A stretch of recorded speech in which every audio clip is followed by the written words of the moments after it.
Hello, boys and girls. It's Miss Analiese with the Willow Tree Preschool. Yesterday, I had a request from a student to read a story about puppies. So I went through our library and I found Curious George and the Puppies. And this story is by Margaret and H.A. Rays. This is George. George was a good little monkey and always very curious. One day, George went for a walk with his friend, the man with the yellow hat. When they sat down to rest, they noticed a tiny kitten peeking out from under the bushes. The kitten looked frightened.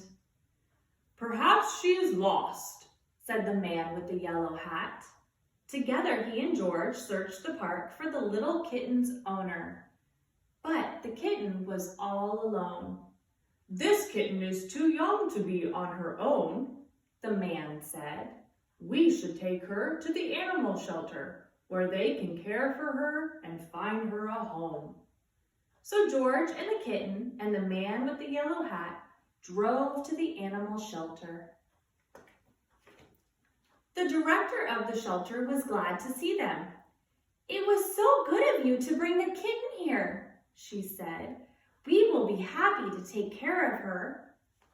George gave the kitten to the director, and then he and the man with the yellow hat walked inside. "Come in," the director said, "but watch where you step. We have a large litter of puppies, and one has gotten out of his cage.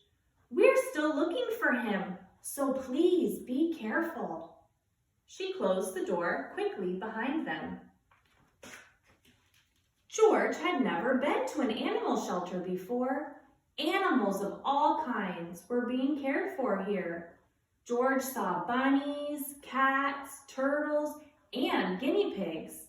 He even saw a snake, but he didn't see any puppies. "George, I need to sign some papers," said the man with the yellow hat. "Please stay here and don't be too curious." Just as the man with the yellow hat left the room, George heard barking. Maybe it was the puppies. But where was it coming from? George was curious. He followed the barking noises and found a room full of dogs. There were yellow dogs, spotted dogs, sleek dogs, and fluffy dogs. There were quiet dogs and yappy dogs, and even a dog without a tail. But where were the puppies? Then George saw a little wagging tail, then another, and another. Once George saw the puppies, he could not take his eyes off them. He had to pet one. Here was a puppy. The puppy liked George. George wanted to hold the puppy. Slowly he opened the door, but before George could even reach the puppy, the mother dog pushed through the door and was off like a shot. George tried to close the door after her, but the puppies were too fast. There was nothing George could do. Puppies were everywhere. Puppies hid under the desk. Puppies barked at bunnies. One puppy played with a telephone cord, and the other climbed on top of a cage to watch all the others get into mischief. Soon, all the dogs were barking. The cats were meowing, and the bunnies rustled into the corner of their cage.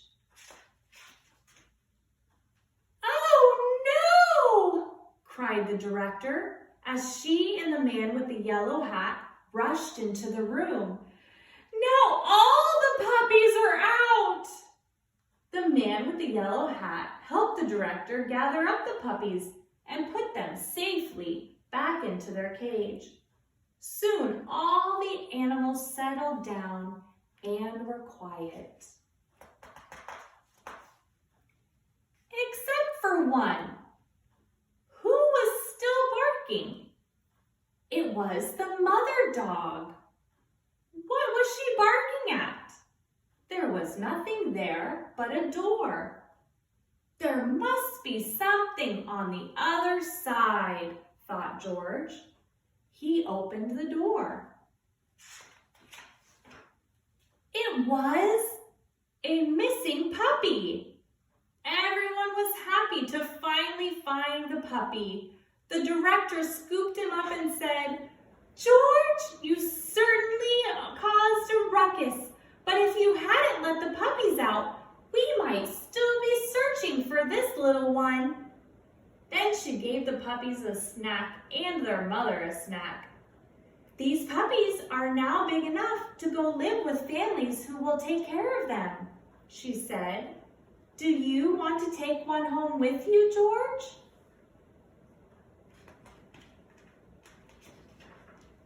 George did. George finally got a puppy of his own, didn't he? And he looks so happy, and so does the puppy.